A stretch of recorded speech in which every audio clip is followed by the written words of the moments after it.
David Guterson is one of the few fiction writers who call the Pacific Northwest home. His 3 novels, Snow Falling on Cedars, East of the Mountains, and Our Lady of the Forest, are all set in the state of Washington. I spoke with David Guterson at Writing Today, Birmingham-Southern's annual conference for readers and writers. Well, thank you very much for taking the time to come in and talk. I know you're having a busy day. Yeah, well, it's my pleasure to be here. You're a Pacific Northwesterner. You're born in Seattle and raised and spent most of your time in the state of Washington, and you're still there, which means that a Southeastern audience doesn't know very much about you. Okay. What kind of childhood and high school and college did you have? Did you stay out there, or did you come east to school? No, I was born 1956 in Seattle. I attended Seattle Public Schools, graduated from Roosevelt High School in Seattle in 1974, went right down the block to the University of Washington as an undergraduate in English literature. Briefly tried going to school in Providence, Rhode Island at Brown, but quit after a few weeks, and then took my master's again at the University of Washington in Seattle. When were you a high school teacher? I was a high school teacher from about 1984 to 1994 on Bainbridge Island, about a half-hour ferry ride from Seattle. Oh, well, I was once a high school teacher briefly, and it was the hardest work I ever did. Huh.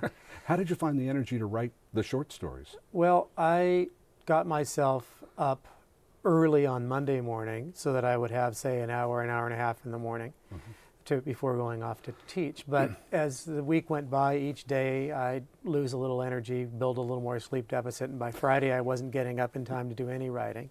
I'd catch up on my sleep Saturday morning, write on Saturday, write on Sunday, and then get the mornings in. Wrote on vacation, spring break, winter break, and summers.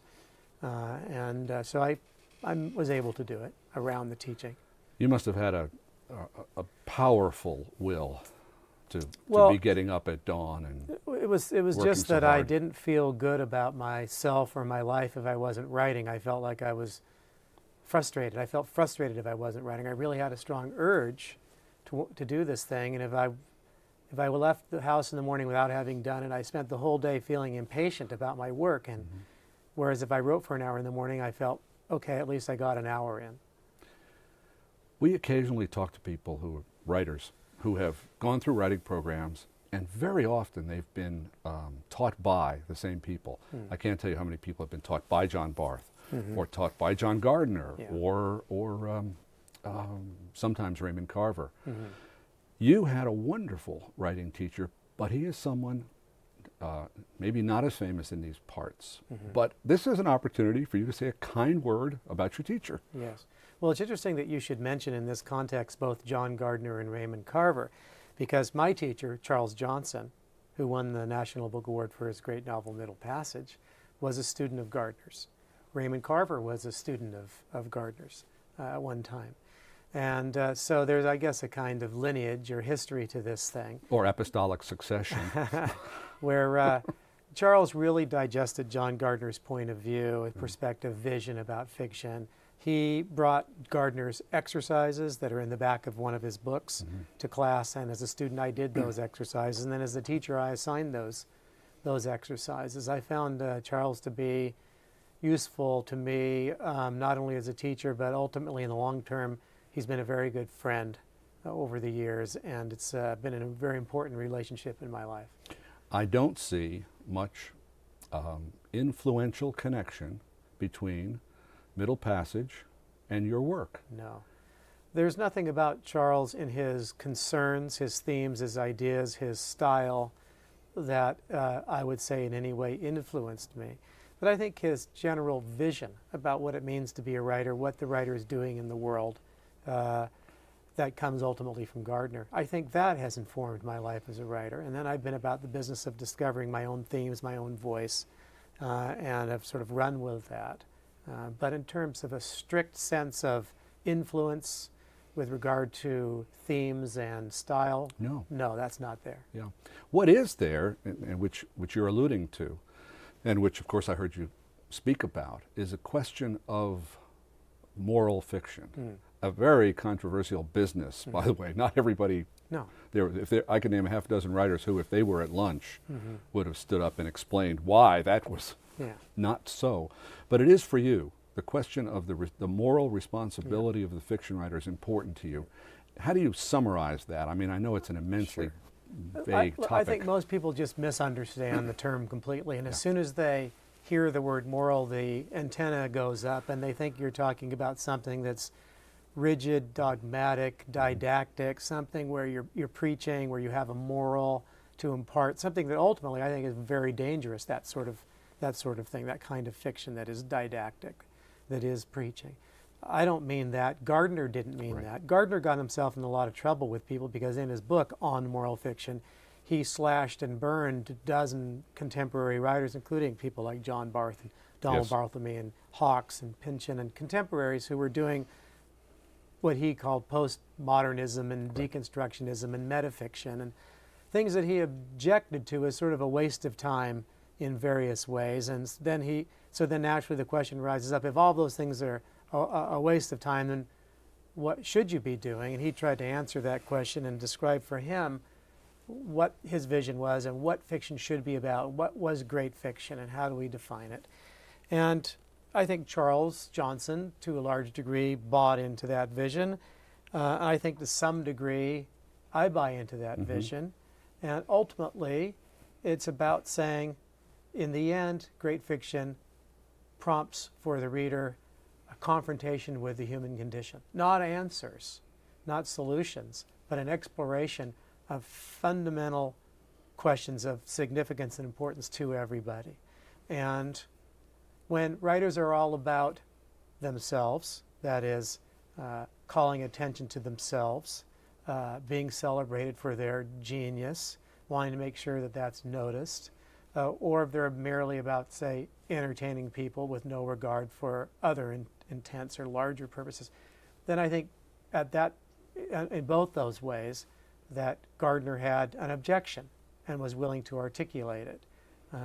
I share to some degree with that objection, that I think people are wasting their time if they're not writing a book in which they are allowing readers to in some way more deeply and fully confront what it means to be human. That issue, the moral issue, the confrontation with one's humanity is really the center of, well, your most widely received novel, your best received novel, Snow Falling on Cedars. Where is the genesis of the internment story? Where is the genesis of the Japanese dimension, the Japanese-American dimension to that story? Right. There's a dimension in Snow Falling on Cedars about Japanese Americans, and it covers the era in World War II in which everybody of Japanese descent on the West Coast was sent to these internment camps. Well, I live on Bainbridge Island, which was a community where everybody of Japanese descent was in fact interned. In fact, it was the first community in which everyone was forced to leave. It was sort of an experiment. The government wanted to see how the community would react, and they chose a small island where it was containable, and they removed everybody of Japanese descent, and then they went forward from there and did it all up and down the West Coast. So this happened in my own community. I had students whose parents had been involved. I could see black and white photographs from the era of people wearing tags who had been turned into human cattle. They were people I knew. It was part of my own community's history.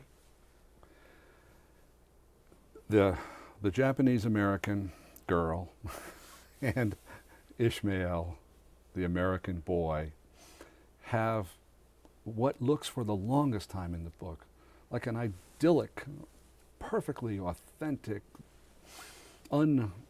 unqualified affection for each other. But it can't work, and it doesn't work. Is it only because of the society around them, or was it so deep in her that she just couldn't go forward? Well, one of the most common questions I get from students in particular, or if you go to chat rooms that focus on Snow Falling on Cedars, and you see people have long discussions about the question, which is, did Hatsuha ever really love Ishmael? Okay. And if you go back and you read the book carefully, you can see that in fact what happened was they were children together, innocently growing up in the same area and playing together the way a boy and a girl can before they've gone through puberty and there's any sense of romance. They're just kids.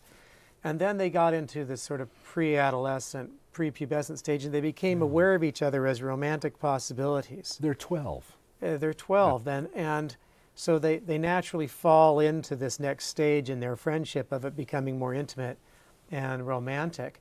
But from the very beginning, Hatsuha feels that something isn't right about it, even while she's engaging in it. And if you read the book carefully, you see that, in fact, from her perspective, it isn't unqualified.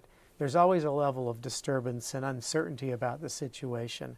And she feels that it isn't right. She knows that it isn't right at some deep level. But she has a affection for him as a human being. She respects him and she likes him. And in some way she loves him, but it's not that romantic intimacy that leads to marriage for her. Ishmael, of course, feels the other way about it. And at root, that's the problem. Ultimately, for her, it's that with the added layer of the social and ethnic problem that she perceives and that comes from her family. You're a Pacific Northwesterner. Is there such a thing as the literature of the Northwest? Is that an identifiable grouping of writers? Well, let me start by saying there's a wide consensus that clearly there is something that we can call Southern Lit. Clearly there's something that we could call, say, the lit of New England. Mm-hmm. There's something that I think we can call the lit of the West. That's the wide open mythic American West of sagebrush and Montana, Wyoming, Colorado. There's definitely a kind of lit that comes out of that region. Once you cross the Cascade Mountains and come into western Washington where I live, it's somewhere where people who are not Native Americans, people of European descent, people from Asia, Hispanic people, have only been there for a little over 100 years and have really not had time to develop the cultural basis, the foundation necessary for a regional lit to emerge. We don't have one. There have been attempts in the last 10 years or so by observers, academics, to try to define Northwest lit, but I don't think they've come up with anything very useful that really lets us focus in on what a Northwest lit might be. I would say it's possible that in the last 10 or 15 years, there is a nascent Northwest lit. There is an emerging Northwest lit, but we're too close to it to know what it is. Right. You may be better off without it, you know. It can bind, it can restrict. Well, yes. I mean, for example, a writer can begin to feel somehow confined by the label, that somehow you're not on the national stage because you're a regional writer. I'm not bothered by that. I wouldn't bother me if I got stuck with that label. I mean, it's quite clear in my novels, they're all very much set in the Northwest.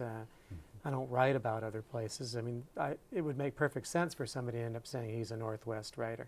But at the same time, my concerns, my themes, my ideas, I mean, the reason that Snow Falling on Cedars is in 30 languages is because the concerns of the novel are clear to everybody. You don't have to live in the Northwest. You don't even have to live in the U.S. to understand what the book is about. So my themes, I think, are universal, even while my settings are Northwest. The mountains make the difference, don't they, in Washington State? There's west of the mountains, and then, yes, as your very fine novel suggests, there's east of the mountains. Let me tell you something that struck me as someone who's never been there. Absolutely, I thought, this can't be. I'm not reading this right. You call it a desert.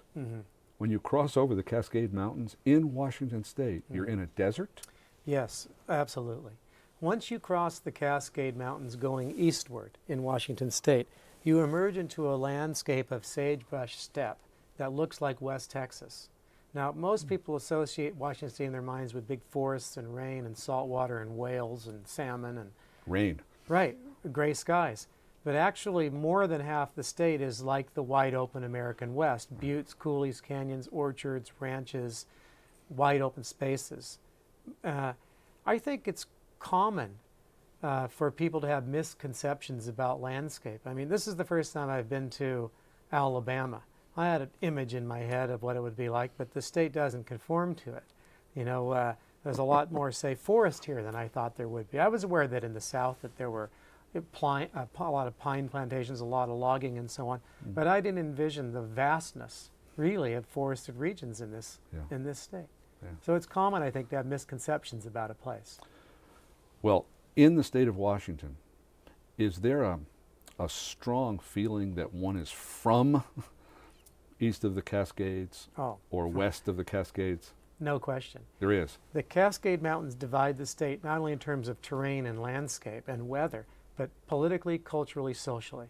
The people who live west of the mountains, as I do in the gray, green, wet area near the saltwater, are mostly Democrat, liberal, more really left-leaning. The people east of the mountains are very much Republican, right-wing, and it's clear in all the voting patterns in our state that the mountains really divide. So the East is going to secede and join Idaho. Sometimes there've been some very interesting discussions about just that sort of thing, that actually culturally and socially, Western Washington and Western Oregon and Northern California together form a unit politically and culturally. It's really left. And in fact, there's a book from the 60s called Ecotopia that envisions Western Washington, Western Oregon, and Northern California seceding from the Union and forming its own country called Ecotopia. Well, yes, and I'll go live there too, in fact. Well, your hero in East of the Mountains is treated by, he's from west of the mountains. He crosses over to go hunting. He's an older man, and he's dying. Right. And there's no secret here. Within the first 10 pages, we learn that he means to commit suicide. That's right. And he means to fake a hunting accident east of the mountains on a hunting trip. Right. The way he's treated by the ranchers and farmers and so on is as if he were from Greenwich Village or something, as if he were the strangest kind of outlander. Yeah. So that's quite evident in there. Well, the interesting thing about the character, Dr. Ben Givens, who's a retired heart surgeon in his 70s, is that he was born east of the mountains on an apple orchard, and then when he got to be about 18 or so, ended up going off to fight in World War II with the 10th Mountain Division, came back, went to medical school west of the mountains in Seattle, and settled down there and spent his career there. But his childhood was spent east of the mountains. Right. So he knows the people. He can move comfortably in the landscape. And ultimately what you find anywhere you go is that if you're kind to people, they're kind to you. And that kind of alienation between cultures is not a necessary thing. Human beings can overcome the cultural differences if they're just human to each other. And I think really Ben experiences that. There's a man who raises Irish wolfhounds who's just not a nice guy. No. And I mean, that confrontation can't be papered over. I mean, it's violent. That particular confrontation is with somebody who cannot be reasoned with. Or, right. That's right. Something I noticed in reading along through all of your fiction, that from the short stories on, in East of the Mountains, you have a man with the 10th Mountain Division who fought in World War II in Italy. In Snows Falling on Cedar, you have one character who fights in the Pacific and one character who fights in Europe. You have Vietnam returnees in some of the short stories. Right. War, I mean, no one would say, David Guterson, he's a war novelist. But there's a lot. There's a lot of combat. There's a lot of veterans. There's a lot of post-traumatic stress syndrome. That's right. How does have you ever been in the military? No, I haven't been in the military. I graduated from high school in 1974. The Vietnam War was over. There was no draft. There was no war to go to. I guess clearly, fortunately for me, because I don't think I would have liked it. But in Snow Falling on Cedars, there are very graphic descriptions of combat that are disconcerting. And the same thing in East of the Mountains. I believe that for people to really understand these characters and know who they are, their motivations and their inner world, that you've got to understand their experiences. And if someone has been through war, that is an experience that shapes them forever afterwards. That war is a crucible. People come out of war forever changed, and it becomes a part of their lives that they remember with great intensity. And so if you're inventing characters who have been to war, then you have almost an obligation to find out the specifics of what happened in wars and to delineate it for readers. Hemingway said war was the greatest subject, the best subject for a writer, because it sped up all the action. Things people changed faster and action There's no moved question faster. there's a lot of intensity and passion that attaches to war. Right. Fitzgerald said it was the cocktail party. People get drunk, their inhibitions drop, and they behave in ways that they might not normally. Both work. You have a lot more war than you do cocktail parties. Yeah. And to tell you the truth, I don't know much about either. But war, you know, either one, if you need to write about them, you can learn about either. Right. Let me say you do misery very well. You have some really miserable characters. He's the most miserable Yes, of all. it's true. But Ishmael suffers mightily, and there is some real despair and heartbreak in Dr. Givens. That's right. As well. Mm-hmm. You're leading a perfectly, as far as I can tell, Yes. a perfectly Happy life. life. Yes. And we'll Well- get back deeper into that in a minute. But, Yeah. but what a reader of your books might very well think that marital happiness or the success of romance is pretty iffy business. Yeah. Well, somebody might think, reading my books, if they were to infer from their books extrapolate from the books to the author, they would think that the author is maybe a melancholy sort.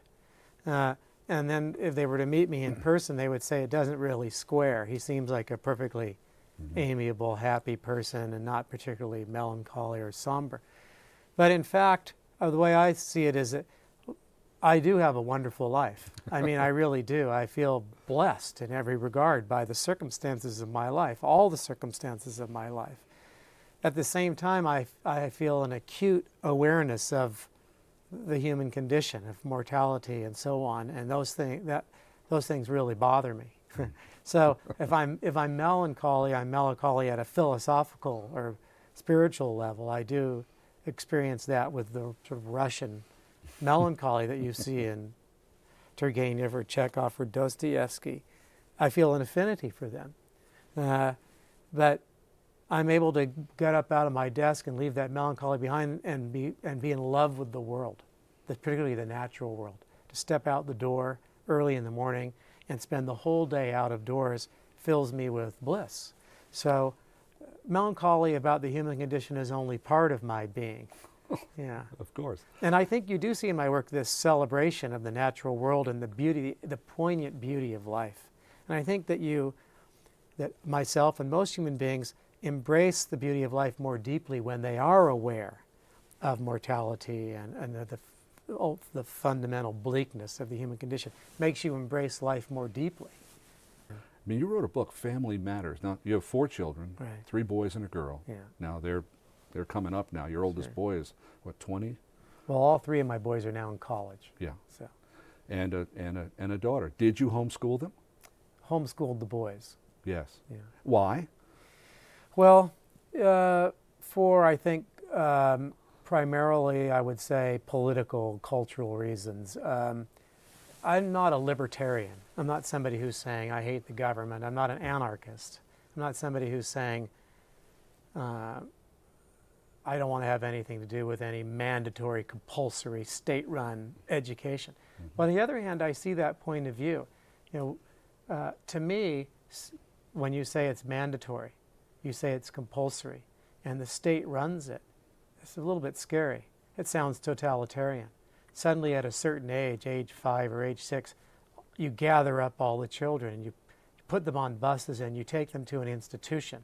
Then you leave them in that institution for a dozen years in a peer obsessive environment where they're with only people that only their own age and walled off from the rest of the society.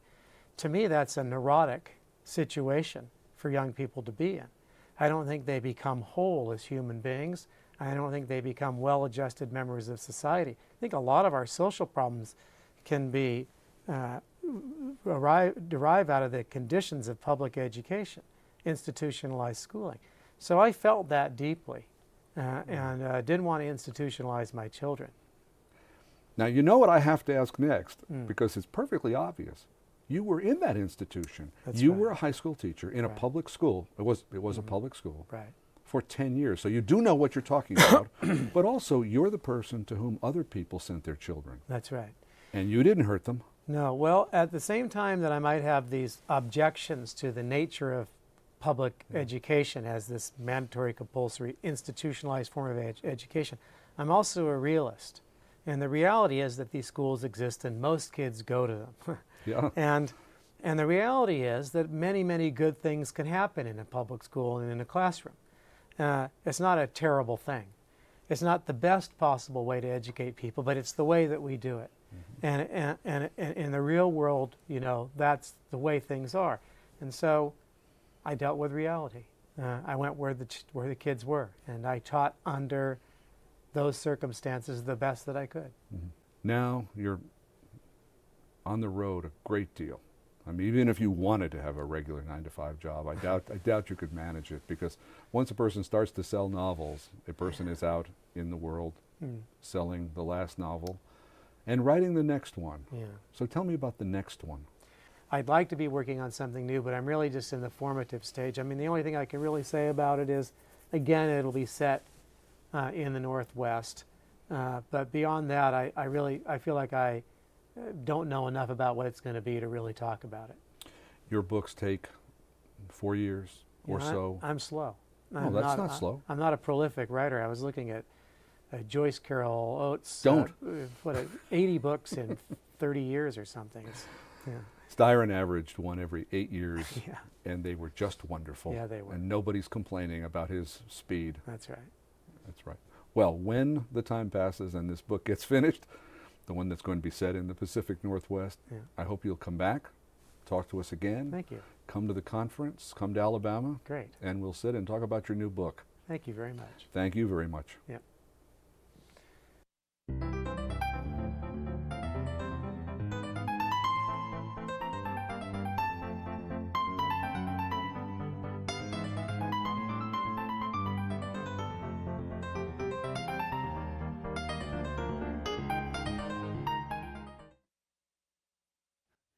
To order a copy of the show on videotape or DVD, or to purchase a book by one of the featured writers, call 205-870-4242 or email booksmith@mindspring.com.